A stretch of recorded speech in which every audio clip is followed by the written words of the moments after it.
Hi, I'm Dugan. I'd like to welcome you to Dugan Steel Creations, where ideas take the next step, reality.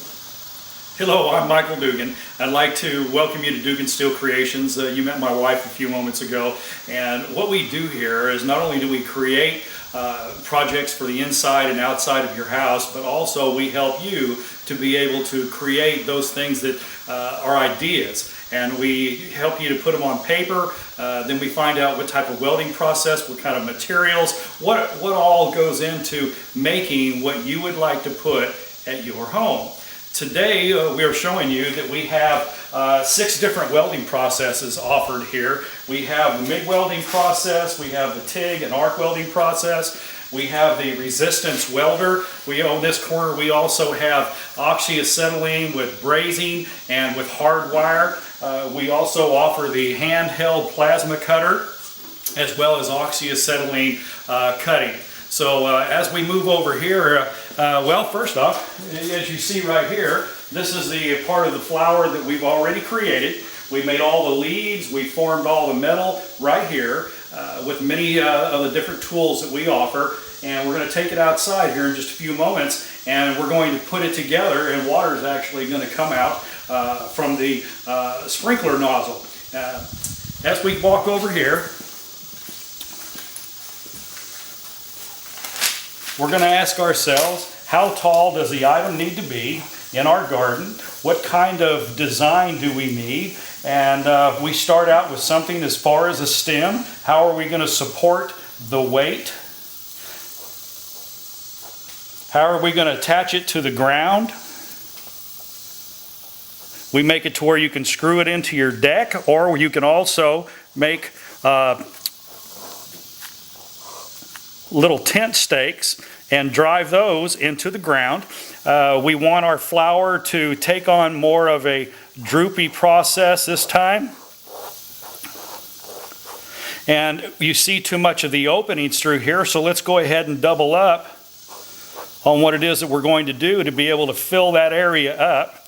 We need stems for the other 2 flowers. The other 2 flowers don't need to be as large as the main flower, so we make it on the same scale, well, a smaller scale, but with the same type of look.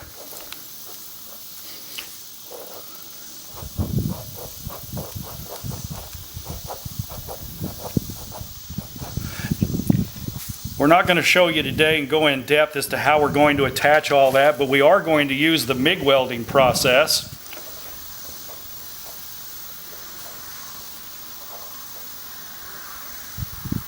And something I need to say before we continue is I'm a full-time welding and fabrication instructor at the University of Arkansas Fort Smith. My wife is an AutoCAD major. We help a lot of people to be able to create things we have through the years. We come from a long line of family history with our brothers and sisters and relatives in the welding process. And this is our opportunity to start giving back to what we've been gaining through the years. So here it is. Here's something similar to what it is that we're going to make. And what we need is we need the small leaf setup, which is going to be like I said, smaller than the large leaf over here. So what we did is we got a hold of it, we just drew up some measurements to see if that's what it is that we wanted to do. So what we need now is we need a marker, just a Sharpie of some sort, or you can use a soapstone, and we'll come out here. And as we come out here, I want to show you that we also do our own powder coating here. We have an 8-foot wide, whoops, I dropped the chalk, 8-foot wide, 7-foot tall, 6-foot deep oven with 8 burners on the inside. So we can go close to 10 foot diagonally in this and up and down. Elaine and I designed and built this ourselves. They said we have powder coating booths also with one of our brothers and with their dad. And let me get this soapstone here. What she's showing you right now is the SpectraCoat powder coating system, the ESO2 and also the ESO3 with the fluidizer hopper. We're taking the leaf over here to our plasma cutting table, and you can see we've already cut out some various patterns. And in order to do so, what we do is we lay this up and we try to nest our material so we don't waste anything.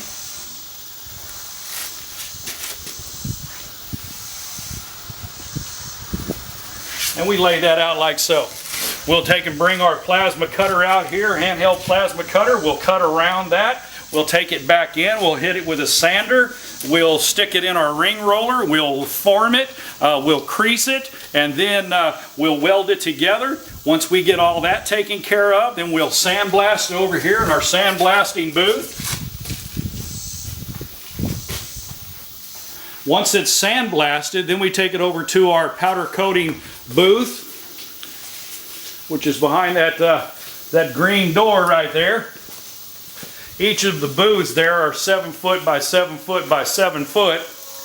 Once that takes place, it comes into the oven and bakes for a certain period of time. Once we take it out, then we go ahead and we put an exterior coating on the outside of that. Oftentimes we'll put multiple colors on all of our projects so that we can come up with the desired results that we think about.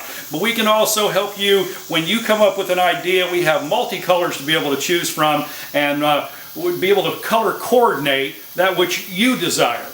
So now what we'll do is we'll take the stems and the leaves, we'll go outside, and we will assemble it this time in our garden area.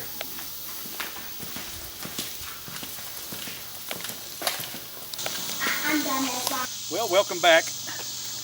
We've managed to make our way to our small park area over here where we show some of the things that we actually make. Now, we offer flowers anywhere from 5 inches tall all the way to 10 foot tall.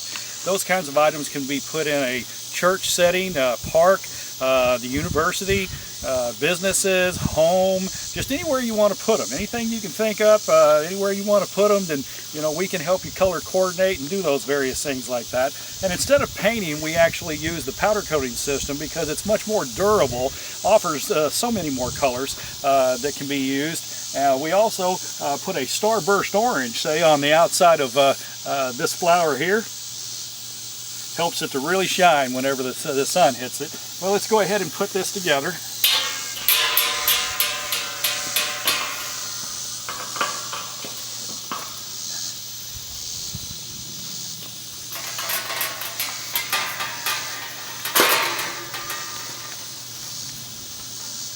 We have a double bolt system with nuts on the inside of the tubing to help line everything up.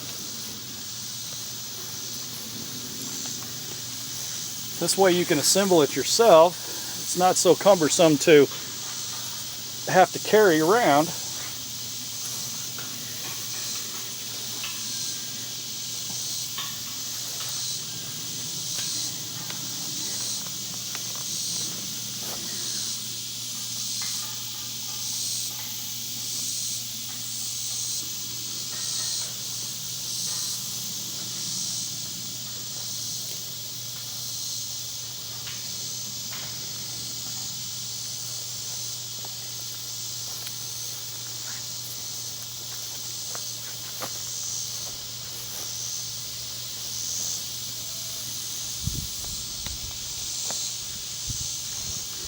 Oh yeah, this is our son Dylan. He's going to play in the water here in a few minutes.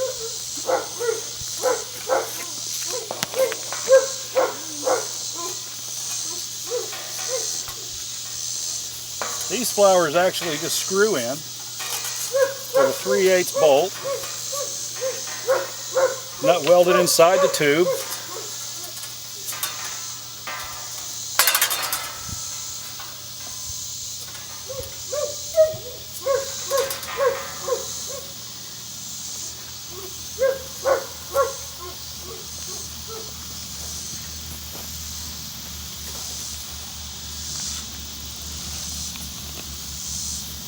Pretty nice day out today. We're in Hackett, Arkansas, just 9 miles south of Fort Smith, and it's only going to reach about 90 today. We've been seeing some 100-degree temperature, but it's a great day to be able to do this.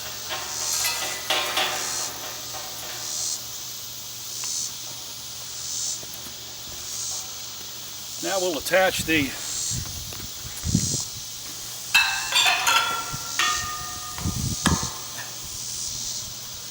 pop-up sprinkler. Sprays 360 degrees around and sprays a pattern in a 30-foot diameter. All right, well, we've installed the 4-inch pop-up sprinkler system, and this is where, once again, your idea was written down on paper. We put some practical measurements with it. We figured out how tall, how wide, what we wanted to do as far as materials are concerned, what colors we wanted it powder coated. We put the quick disconnect on the sprinkler system here, and we open her up. And then our son Dylan's going to come out and give you an idea of how widespread that water is. It's a 30-foot diameter. You can use it to be able to water your lawn, water your garden, for the kids to be able to play in. It puts out a real nice mist. Cools the day down a lot. What a lot of fun it is. Well, we appreciate you being here today, and there'll be many more videos to be able to come. My wife Elaine and I thank you for Dugan Steel Creations. Amen.